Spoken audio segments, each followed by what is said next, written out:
बृहस्पति नमः। बृहस्पतिवार के दिन जो भी स्त्री पुरुष व्रत करे वह दिन में एक ही समय भोजन करे, क्योंकि इस दिन बृहस्पतिश्वर भगवान का पूजन होता है।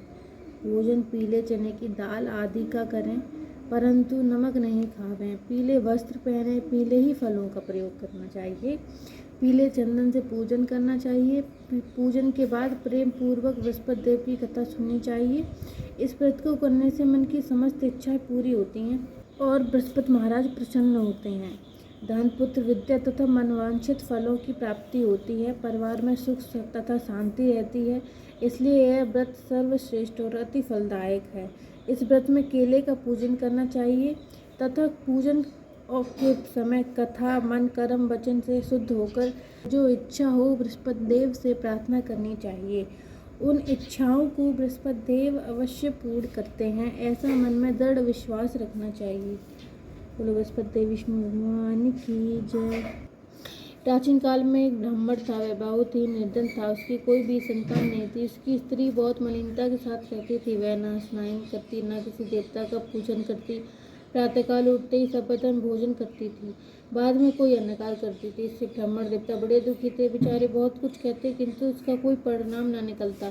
भगवान की कृपा से ब्राह्मण की स्त्री की कन्या रूपी रथ पैदा हुआ। वह कन्या अपने पिता के घर में बड़ी होने लगी। वह बालिका प्रातः स्नान कर विष्णु भगवान का जप करती थी तथा बृहस्पतिवार को व्रत करती थी। अपने पूजा पाठ को समाप्त करके स्कूल जाती थी तो अपनी मुट्ठी में जौ भर के ले जाती थी। उसको पाठशाला के भाग में डालती जाती थी। तब यह जौ को फटक कर साफ कर रहे थे। उसके पिता ने देख लिया। कहा, बेटी, सोने की जौ को फटकने के लिए सोने का सूप होना चाहिए। दूसरे दिन गुरुवार था। इस कन्या ने उस दिन व्रत रखा। बृहस्पति देव से प्रार्थना करके कहा, हे प्रभु, मैंने आपकी पूजा सच्चे हृदय से की हो तो मेरे लिए सोने का सूप दे दो। बृहस्पति देव ने उसकी प्रार्थना स्वीकार कर ली। रोजाना की तरह वह कन्या जौ फैलाती हुई जाने लगी। जब लौट कर जौ बीन रही थी तो बृहस्पति देव की कृपा से उसे सोने का सूप मिला।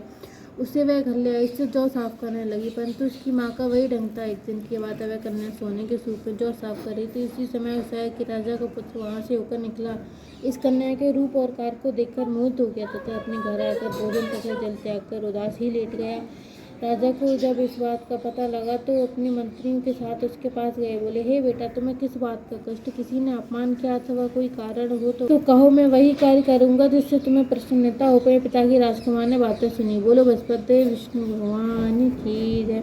तो वह बोला, मुझे आपकी कृपा से किसी बात का दुख नहीं। किसी ने मेरा अपमान नहीं किया, परंतु मैं उस लड़की के साथ विवाह करना चाहता हूँ जो सोने के सूप में जौ साफ कर रही थी। यह सुन राजा आश्चर्य में पड़ा। बोला, हे बेटा, इस तरह की कन्या का पता तुम ही लगाओ। मैं उसके साथ तेरा विवाह अवश्य ही करवा दूंगा। राजकुमार ने उस लड़की के घर का पता बतलाया। तब मंत्री उस लड़की के घर गए। ब्राह्मण देवता को सभी हाल बतलाया। ब्राह्मण देवता अपने कन्या का विवाह राजकुमार के साथ करने के लिए तैयार हो गए। विधि विधान के अनुसार ब्राह्मण की कन्या का विवाह राजकुमार के साथ हो गया। कन्या के घर से जाते ही पहले की भांति उस ब्राह्मण देवता के घर में गरीबी का निवास हो गया। अब तो भोजन के लिए वह अन्न बड़ी मुश्किल से मिलता था। एक दिन दुखी होकर ब्राह्मण देवता अपनी पुत्री के पास गए। बेटी ने पिता की दुखी अवस्था को देखा तो अपनी माँ का हाल पूछा। ब्राह्मण देवता ने सभी हाल बतलाया। कन्या ने बहुत सा धन देकर अपने पिता को विदा कर दिया। कुछ समय ब्राह्मण देवता का सुखपूर्वक व्यतीत हुआ। कुछ दिन बाद फिर वही हाल हो गया। ब्राह्मण फिर अपनी कन्या के यहाँ गया। सभी हाल कहा तो लड़की बोली, हे पिताजी, आप माता जी को लिवा लाओ। मैं उन्हें विधि बता दूंगी जिससे गरीबी दूर हो जाए। ब्राह्मण देवता अपनी स्त्री को साथ लेकर पहुंचे तो पुत्री अपनी माँ को समझाने लगी, हे माँ, तुम प्रातःकाल उठकर सर्वप्रथम स्नान करके विष्णु भगवान का जप करो तो सब दारिद्रता दूर हो जाएगी। परंतु उसकी माँ ने एक बात नहीं मानी। प्रातःकाल उठकर अपनी पुत्री के बच्चों की जूठन को खा लिया। यह देखकर उसकी पुत्री को बहुत ही गुस्सा आया। रात को कोठी से सभी सामान निकालकर उसने अपनी माँ को बंद कर दिया। प्रातःकाल उसमें से निकाला, स्नान करा के पाठ करवाया तो उसकी माँ की बुद्धि ठीक हो गई। वह प्रत्येक बृहस्पतिवार को गुरु भगवान का व्रत विष्णु पूजन करने लगी। इस व्रत के प्रभाव से उसकी माँ भी बहुत ही धनवान तथा पुत्रवती हो गई और बृहस्पति जी के प्रभाव से स्वर्ग को प्राप्त हुई तथा ब्राह्मण भी सुखपूर्वक श्लोक के सुख भोग कर स्वर्ग को प्राप्त हुए। इस तरह कहानी कहकर साधु देवता लोप हो गए। बोलो बृहस्पति देव विष्णु भगवान की जय। कथा सुनते वक्त न उठना चाहिए, ना ही बोलना चाहिए। कथा को पूर्ण सुने। इससे अधूरा सुनने से धन हानि होती है या और कष्टों का सामना करना पड़ता है।